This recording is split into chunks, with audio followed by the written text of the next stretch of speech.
All right, what's up, everybody? Today I want to take some time out and make a review of some new Gmrs handheld radios that I just purchased off Amazon. It cost me, brand new, these will cost you about $60, but off Amazon I paid, I believe it was $43 for the two radios as an open box item. And I also purchased the cable for transferring data from the radio to the computer, from the software, for another $7. So it was like $50 altogether for the two radios. This is not really an unboxing, but I am going to show you what came in it. You got the instructions, which I didn't read. It came with two radios with the antennas. It came with two batteries, one for each radio.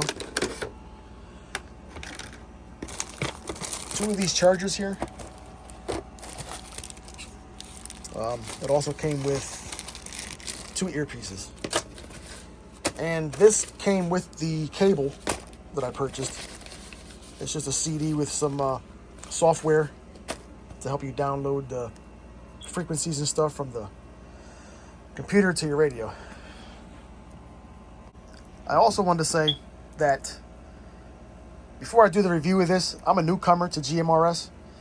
I had walkie-talkies as a kid that we messed around with, but nothing on this kind of level. My father has a ham license, so I went on YouTube just kind of poking around to see about ham and stuff like that.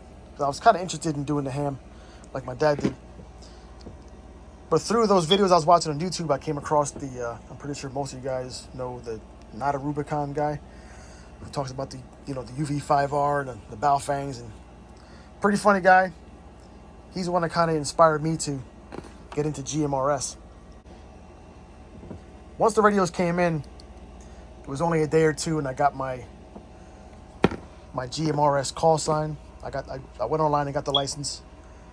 They were saying it's supposed to be $35 soon, but it's just not, and I wasn't patient enough to wait, so I just went and got the license. I tested out a few times on a few repeaters around here. Channel mode. It seems to link up pretty good. I linked up to a repeater that's about 15, 20 miles from my house. And I go back and forth from Allentown, Pennsylvania to that repeater in Slatington, talking to a guy in Easton, Pennsylvania. So they work. They're pretty good. Also did a few tests just going around the neighborhood. Me and my daughter. I was able to get, the furthest was 2.6 miles. Now that's in the city. That's not like on a mountaintop to a mountaintop. That's in the city. In the city, there's some parts that raise up a little bit and they go down a little bit, in elevations. So I was able to get to a point where I was about 2.6 miles away, and I could still talk to my daughter. Not crystal clear, but I could still hear her from 2.6 miles away, which I thought was pretty good. So I want to do some tests. There's a lot of mountain ranges around here. I live right near Lehigh Mountain, or South Mountain, I believe it is. I'm gonna just kind of look at the terrain and see the furthest mountain I can get to that's, within driving distance or whatever, to do a couple tests to see how these radios work. Also, I want to talk about the battery. As far as battery life goes so far, it's pretty good. I mean, I'm used to a cell phone charging every day, so charging a walkie-talkie every day doesn't really bother me. I don't use it much. I linked up to the repeater. I did my call sign, did a few tests with some people who talk on Gmrs in my area, and the battery lasts a full day for me. I was also able to keep it scanning. Now, I only have a few channels that I'm scanning. Also, to keep it scanning, it would scan from 8 in the morning. It would scan all night, all the way till 8 the next morning. So it would scan for a good 24 hours before the battery was dying. So I guess normal usage, you can get a good day out of it so far. That's what I'm getting out of it. As far as charging the battery goes, that's the only thing that bugs me about the battery, is that it takes a long time to charge. It takes about 4 hours. It takes anywhere between 4 and 5 hours to charge this battery. So they say you're not supposed to overcharge it by charging it too much, but I just plug it into the charger at night and have it ready for tomorrow morning. I mean, these batteries aren't that expensive. If it wears out, I'll just buy another battery. Also, I got these radios knowing that these were not updated, so I could not do a lot of things with this before updating it, which was a pain in the ass to do. It's easy if you really follow directions word for word. You can get it done if you're, good with stuff like that. You shouldn't have a problem. One thing I regret was I didn't make a YouTube video on how I did it, step by step, how I programmed it. Just because me personally trying to do this myself, going on YouTube, there was no videos that show you step by step how to do this with the UV-5X. So I wish I would have did.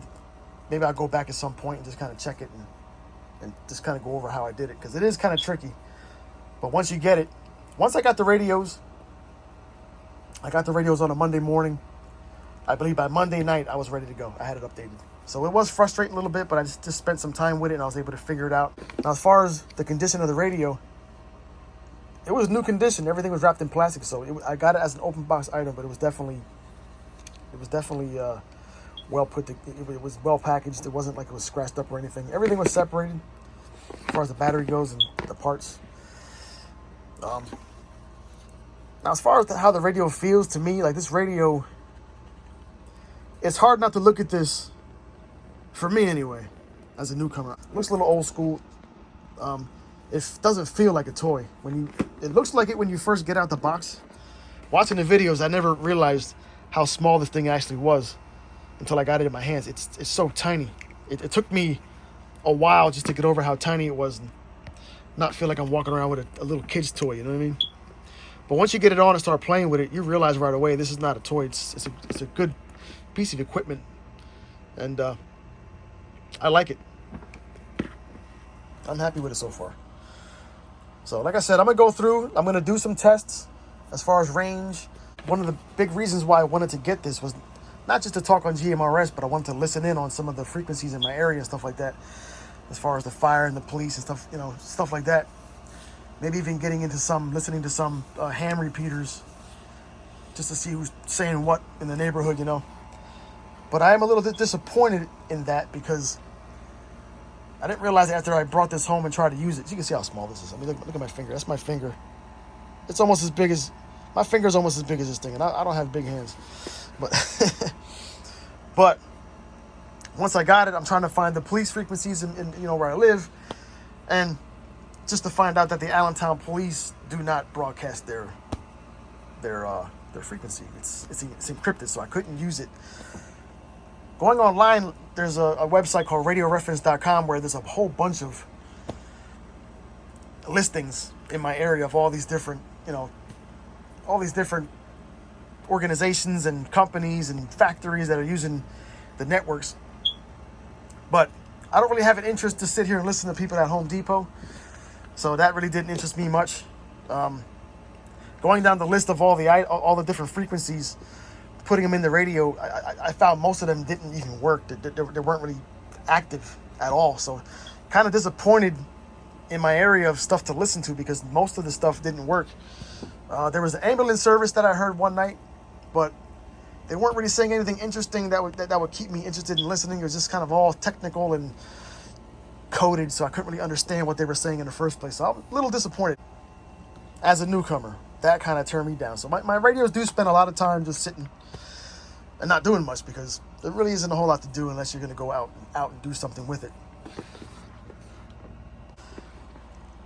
The main reason why I started doing this, because I want to communicate or have some communication with family in case of an emergency. That's the main reason why I got it. As far as GMRS goes, there's not a whole lot of people out there talking on GMRS in my area, so it gets kind of boring after a while, because a lot of guys, they just want to talk all day about how do they sound from this distance to that distance. And to me, I don't get a joy in keying up every day and say, hey, how do I sound? It's just, that's no fun for me. I'd rather keep the radios in my house and wait for a day when I'm going fishing or something like this. I want to have a good, reliable communication between me and family. And, the fact that getting the license with this, it covers the whole family. I love that. I do. My brother lives about an hour away from me, about 45 miles. And that repeater in Slatington sits on a mountain right between me and him. So at some point, I'm going to get one of these to my brother's house. And we'll communicate back and forth with that, since having a brother is considered immediate family. We share the same call sign. So I'll do some test talking to him. I'm in Allentown. He's all the way up in Lansford, Pennsylvania by Tamaqua. So we're going to see I'm going to see if I can reach him through that Slatington repeater and see how we can, just see how this thing really works, how it holds up as far as communication goes. So I'm not going to hold you guys up anymore. I know I talked a lot. I want to get into the review. And, well, let's get right into it. Low voltage. Now you see, so the one thing I don't like about this radio is how when the battery's dying, as you can hear, it's going to keep screaming low voltage at you until you turn it off and charge it. Low voltage. It's a pain in the butt. I wish I could turn that off. Okay, so as you can see here, I've got my camera set up. I just started recording. I got the radio set up on channel 2 Gmrs channel.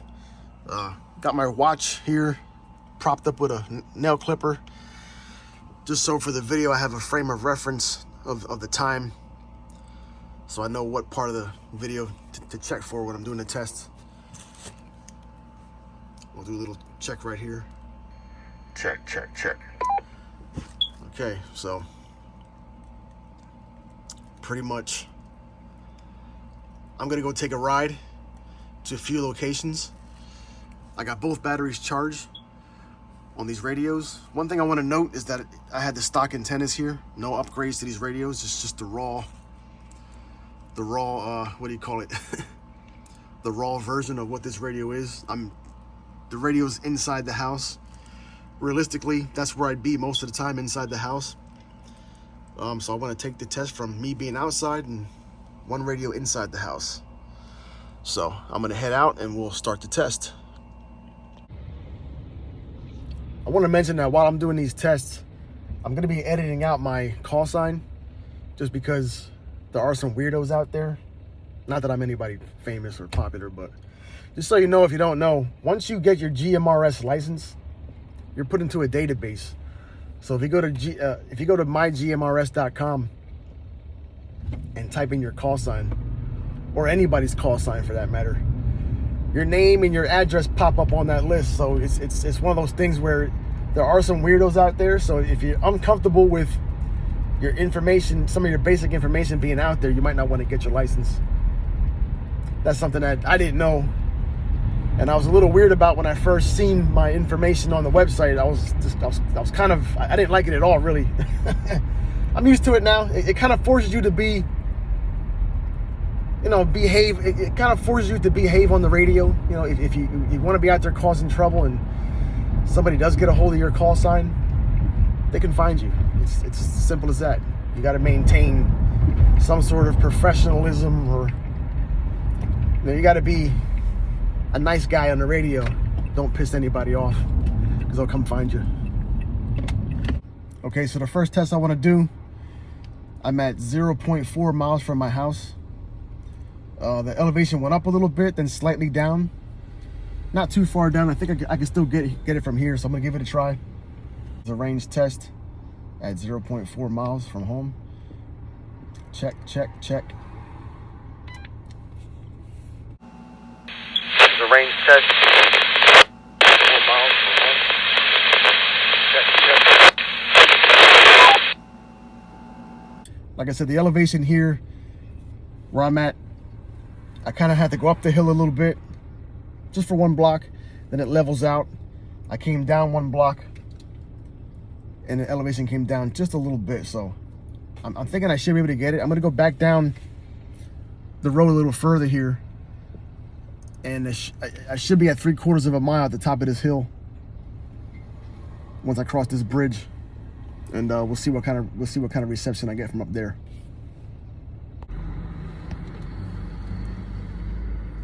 Okay, so I'm at location number 2.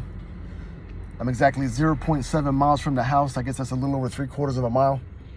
Maybe do another range check. I'm sitting in the parking lot of Seatown Supermarkets. Trying not to look like a cop. All right, so here we go. Range check number 2, 0.7 miles from home. Check, 1, 2, 3. Range check. 0.7 miles from home. Check, 1, 2, 3. So obviously I can't really hear how I sound till I get home and watch the video, so I might be doing this for nothing. But I'm actually on top of a hill here, but blocked by a few buildings, so we'll see what happens when I get home and check the video out. Okay, I'm at location number 3, sitting in my car. Just to give you an idea where I'm at here. I mean, I'm in Center City, Allentown. You can see behind me the houses.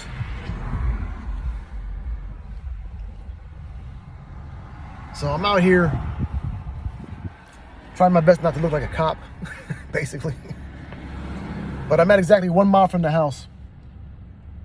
Got the windows open a little bit to get some, hopefully some transmissions out. Like I said, the last location, I had to go up a slight hill. It leveled off. Coming down to 1 mile, it stayed level and kind of came down just a little bit in elevation, but I'm still up higher in elevation for where my house is. So I'm gonna see what I can do here at 1 mile. So here we go. Range check number 3. 1 mile from the house. Check 1, 2, 3.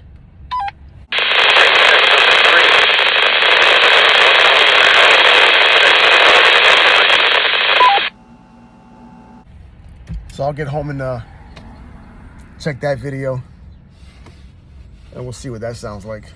Hopefully I'm still coming in. I mean, they say 5 miles at the most. I was able to get 2.3 miles, 2.6 miles the other day with my daughter. That was in the opposite end of town where things get a little more obstructed. So I'm hoping that up here I can maybe reach the 2 mile mark. I'm gonna go to 1.5 miles and then 2 miles. I know I said I was gonna go somewhere else, but I'm gonna go to 1.5 miles and then 2 miles and see what kind of reception I get at that. Because I doubt I'm gonna get any further than that, but we'll see.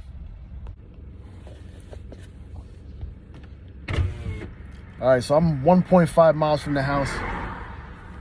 I kind of doubt I'm gonna get any kind of reception here because the elevation kind of went down again.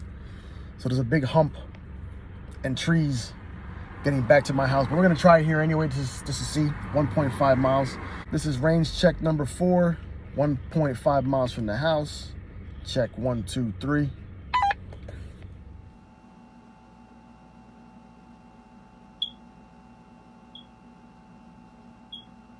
All right, so we'll see what happens when I get there. I'm gonna try another location on top of a mountain. Just get a direct line of sight, range check to see how it sounds from a distance. We'll see. I'll see you guys there. So for this part of the test, I pretty much came to Lehigh Mountain. I keep saying Lehigh Mountain. On top of South Mountain here. It's my first time being up here, so I don't really know where I'm at specifically. I'm trying to find a space that I can actually overlook the trees and see the city. But as you can see, somebody here already has a pretty big communication satellite there. This is WFMZ. This is actually WFMZ. This is the local TV station. So maybe I'll just pull over here. Hopefully not get in trouble for coming out here. But I am gonna step out the car for this part of the video. And at this location, I'm 4.7 miles from the house. So let's give it a test real quick before somebody comes out here and I get in trouble. Radio check number 5, 4.7 miles from the house on South Mountain. Check 1, 2, 3. Radio check number 5, 4.7 miles from the house on South Mountain. Check 1, 2, 3. So once I get home, I'll check the video and see how I sound from this location. I'm gonna head down a little further just to see how far this goes. And maybe I'll find an actual spot where I can see the city, see the house, see the buildings. Maybe get a better radio check. Okay, yeah, I can see the city from here. I'm pretty much on top of this mountain here, so there's nowhere to pull over really, but I'm pretty much as high as I can go. I don't see any clear openings. I can see little breakaways through the trees down there, but nothing really for me to pull over and check. So I'm gonna head back home and we'll see how this all sounds. Okay, so test number 4. I couldn't get any feedback at all. I couldn't get any reception at all. There was nothing. I think by test number 3, I was 1.4 miles from the house. I was coming in, not crystal clear, but I was coming in, you could hear me. So I think a lot of people will tell you that these radios will do 1 mile, basically 1 mile with obstructions. Now, under perfect conditions, with test number 5, I was able to hit 4.7 miles from direct line of sight from the mountain over to here. And it was pretty much crystal clear. I mean, that's perfect conditions. And I believe with perfect conditions, you could probably do way more than 5 miles, just because, I mean, you heard how it sounded in the test. It was pretty clear. Also, to be fair with these radios, I did say earlier in the video here that I was able to get 2.6 miles with my daughter during the test. She was outside. Being outside, you're definitely going to get some better results. I probably would have heard my radio key up at test number 4 at I believe it was 1.8 miles or almost 2 miles. I would have heard some kind of feedback. Now, in all fairness to these radios, I don't want to give anybody I don't want to give this radio a bad review. I believe it. I still like this radio. So I do want to give this a part 2 review. I want to give some more outside usage to give you a better idea how this thing sounds with 2 people outside. If you're, let's say you're fishing or you're doing something with the family outdoors, this definitely could be a great radio for that. I do want to do some tests on a repeater, because with a repeater you will get better results. The farthest I've talked with a repeater so far was, I'm going to say 16 miles. The guy I was talking to was in Easton, Pennsylvania. I'm in Allentown. So his signal had to bounce off the repeater in Slatington to bounce back to me, which would be a total of probably about 30 miles of signal bouncing back and forth from him to me. But also, I got some upgraded antennas that I did some research on. I did want to get, this is the Nagoya 701G. I don't know if you can see that there. Nagoya 701G right there. They do have the Nagoya 771G, which is like 15 inches long. I didn't want to go for that just because realistically, I don't want to have a big antenna hanging off of this. These things aren't going to do so much better with this antenna or the big 15-inch antenna, really. I just wanted something a little better to have a little more clarity. So I did want to upgrade a little bit. So I'll be touching on that in the part 2 part of the video. Like I said, I feel like the radio deserves a part 2. I think the results were what most people would expect out of these things. But I do want to get some outside coverage just to see the full potential of this radio being outside and also being on a repeater. So there'll be a part 2. I'll have a few different tests. Maybe not tests, but just kind of usage and outside usage, and see what kind of results I can get with this radio. So with that being said, the video is already past 20 minutes. So I don't want to keep you guys too long, but this is my part 1 review of the Baofeng UV-5X Gmrs radio, and I'll be signing off, and I'll see you guys in the next video. Thanks for watching.